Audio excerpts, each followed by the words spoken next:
Good evening. Happy Friday, and thank you for joining us. You're watching the 9 at Night. I'm Stephania Jimenez, and tonight we begin with the child psychologist who was arrested on a child sex abuse charge in August. We've learned that up until this week, he still had a contract with Child Protective Services.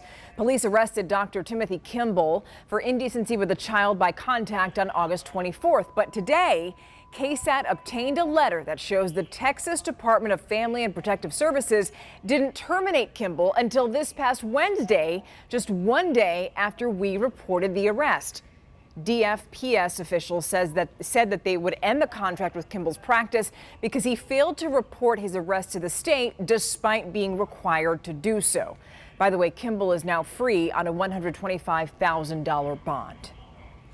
Tonight, a Bexar County grand jury indicted 4 people for allegedly murdering a 20-year-old man outside of a hookah lounge. The district attorney says that Nathan Sanchez, Aaron Trevino, Joseph Ortiz, and Arturo Reyes have all been indicted on capital murder and aggravated robbery. All 4 are accused of shooting and killing Takai Michael outside of the Blow Hookah Lounge on Eisenhower Road last May. Police say the group stole Michael's belongings, and when he tried to get them back, Sanchez and Trevino allegedly shot him several times. SAPD says that surveillance video showed Ortiz using a gun during that robbery, and then hours later posted a picture with Michael's necklace on social media. The men are now awaiting trial. Tonight, a man is behind bars for robbing a liquor store and threatening to shoot someone. According to Bexar County jail records, officers arrested 37-year-old Clifton Leonard for allegedly robbing a liquor store and threatening to shoot. That arrest warrant states that someone confronted Leonard about the stealing and he pushed them. Investigators say Leonard told the person, quote, "I'm going to get a gun from my car and I'm going to shoot you." The victim later identified Leonard in a police lineup. So Leonard is now facing a robbery charge and his bond is set at $30,000. A charter school administrator wants the Bexar County Sheriff's Office to make it right after a child abuse case against her was dismissed. Back in April, Tara Hunter was arrested for allegedly pushing a 5-year-old student into a cabinet. But prosecutors dismissed that case last month because there wasn't enough evidence.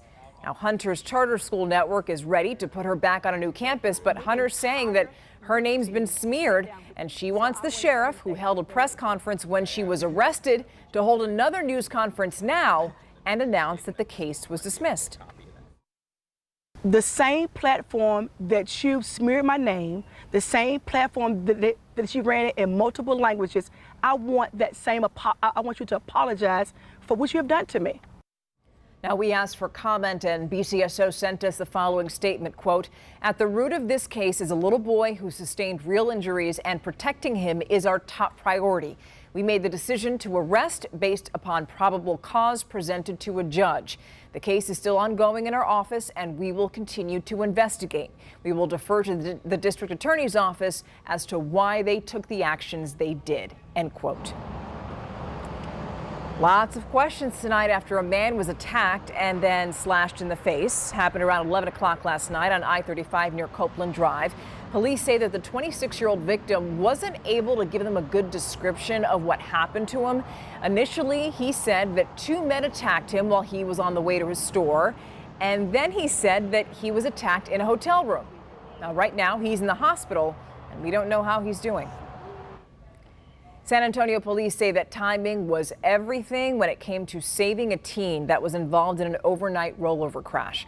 Officers found the injured passenger who they say had been left behind at the scene near Loop 1604 and Braun Road. Now, police are telling us the teen driver was speeding when he lost control, rolled over, and went through a chain link fence. One of the passengers was on FaceTime with his girlfriend at the time, and she called for help. When crews got to the scene, only one teen was still there. He had been thrown from the car, and right now he's in the hospital with a back injury. Now, the 2 other people in the vehicle left the scene, but one of them ended up going to the hospital on their own. But right now, it's unclear if anybody in this case is going to face charges. So take a good look at your screen, because right now police are trying to find that man. He's missing. SAPD says that Rogelio Hernandez was last seen in the 1700 block of South Hamilton Avenue. He was wearing a blue cowboy hat, jeans, a gray shirt, a black leather jacket. He's about 5'8", 200 pounds. So if you see him, call the missing persons unit. The number is right there on your screen. It's 210-207-7660. Switching gears now, let's move ahead to your weekend. Here's a look at your forecast with meteorologist Adam Caskey. Not quite as fall-like this weekend. Mornings back up into the 60s, increasing humidity as well, and afternoons in the upper 80s. I mean, we're talking 87 Saturday, 88 on Sunday, and a noticeable breeze, 20 to 30 miles per hour at times out of the south-southeast. Monday, a cold front hits and some upper-level supports. We are expecting a cloudy day with some areas of rain. Not everybody's going to get it, but some scattered showers and a few non-severe thunderstorms likely to develop throughout the day. 81 and humid on Monday, then we get rid of the humidity and it's back to fall-like conditions by Tuesday with highs in the upper 70s. Have you noticed more people getting sick lately? Because it's not COVID. Doctors are now warning that cases of the common cold and flu are actually peaking earlier than usual. According to University Health, San Antonio usually sees its higher number of cases late December or early January. But here's the thing, they're already seeing those numbers this month. It's very concerning because the hospitals are very busy. You know, we have this pent-up demand from COVID, but we also have a lot of other infectious diseases that are out there right now, RSV, rhinovirus, and so we're seeing high numbers. And I think it's not just a local issue, it's a national issue. A lot of the hospitals are dealing with a high number of pediatric cases. And so we actually have conversations about how to collaborate amongst the hospitals locally. Now, the one thing that we can do to keep us from getting sick is to get the flu shot. Now, speaking of vaccinations, the Centers for Disease Control and Prevention's Advisory Committee unanimously voted yesterday to add the COVID vaccine to its list of recommended immunizations for 2023. However, that does not mean that American kids are going to be mandated to get the vaccine to go to public school. And that's because the CDC doesn't mandate vaccine requirements. It only makes recommendations. And in Texas, state law does not establish vaccine requirements based on CDC's recommendations. That's a lot of stuff to sort through, but you can read about that process and the state's immunization requirements right now on KSAT.com.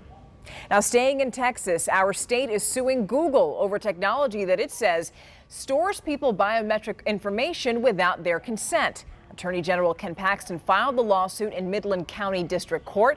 The suit claims that the tech giant violated Texas's biometric privacy law. It accuses Google of using facial recognition technology in its Google Photos app to identify, categorize, and even store images of people, even those who didn't consent to those actions. By the way, Google has not yet responded to that lawsuit. This is really something. A Texas woman is recovering after she was gored by a bison. Yes, true story. Rebecca Clark shared that video on social media because she wants to educate other people.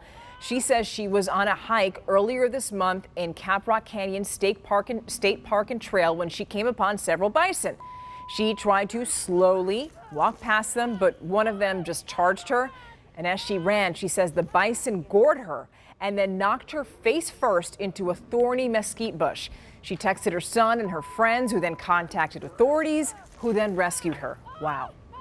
I thought my back would be broken. It hit me that hard. It hit me that hard. And it was probably about 30 minutes into it before I even realized that I was even bleeding. He stood there most of the 50 minutes that I was laying in the bush. So he was like, don't you get back up. So, and I didn't get back up. Oh, she's pretty lucky. The Texas Park and Wildlife Department is reminding visitors that if they see bison, to give them plenty of space. They recommend staying at least 50 yards away. And they say that if the bison do change their behavior, just leave the area. We're glad that woman's okay, though. Now, we're out of time right now. Have a lovely weekend. The 9 at Night returns on Monday, and we'll see you then.